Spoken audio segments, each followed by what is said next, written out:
Thank you so much, Ms. Lambert, for sharing with us your insights and experiences on what being a true leader means. Next, we will hear from Mr. James Huber. Mr. Huber is a recently retired Army officer, and most recently, he served as a faculty advisor at the NATO Defense College in Rome. He is now teaching a leadership class to juniors and seniors at AOSR. Let's all give a big round of applause to Mr. Huber. 30 years in the Army has taught me something, that you need a break every once in a while. So everybody just stand up for a second. Stretch it out. I've never wondered when 5 o'clock was. It's always been a pleasure to serve. So I'm going to give a couple of random thoughts, and you can see just all the great things that you've heard so far. James McGregor Burns said this. It's a complicated business. Leadership is people, and people are complicated. So always remember, there's always something to learn. We talk about in class a lot of times, it's a lifelong learning process. And if you just look at leadership that way, you'll be successful. I'm going to share one of my favorites, because General Dwight David Eisenhower is one of my all-time favorite leaders. And this is a picture of him talking to soldiers before the Normandy invasion. And there's a book written by his granddaughter, How Ike Led, and she mentions that he's actually talking to them about fly fishing at this point. Just having a human interaction with these people that were about to do something that their country needed done, and they were ready to go do it. And so I really love this definition. It is a people business.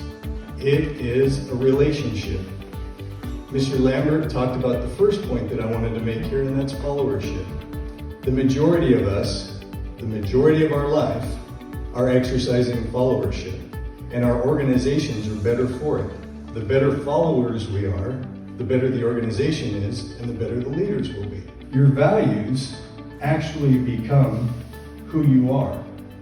I mean, values can be beliefs, they can be your standards, what you live by. And one officer said, the military selected you for command. They didn't select who you think you should be. They didn't select who you think they think you should be. So don't change. Be you. Don't be authentic. Be your authentic self. We talk in leadership class a lot about authentic voice. Speak with your authentic voice, and then that becomes who you are. You're able to lead in a very natural way. If you're trying to be somebody else, you're going to run out of gas. Nurture the relationship. Be kind to people. We just had a session with Ambassador McCain, and one of the things that she said is it's harder to be mean than to be kind. So nurture the relationships. Determine what your values are and be you. I'd like to share a quote from Mr. Bernie Swain. He was asked, what have you learned? What have you learned from all of these lectures? He said, highly successful leaders have an inner voice that they pay attention to. This insight provides them with an understanding of their strengths, their limitations, their biases, and their motivations.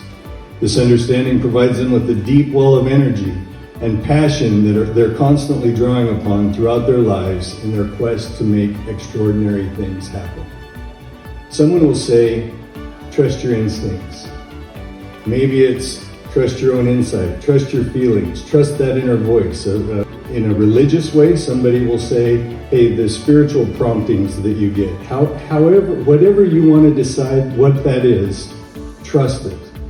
Be yourself and trust it, and you'll be successful. Thanks for the opportunity to talk tonight. It's been fantastic.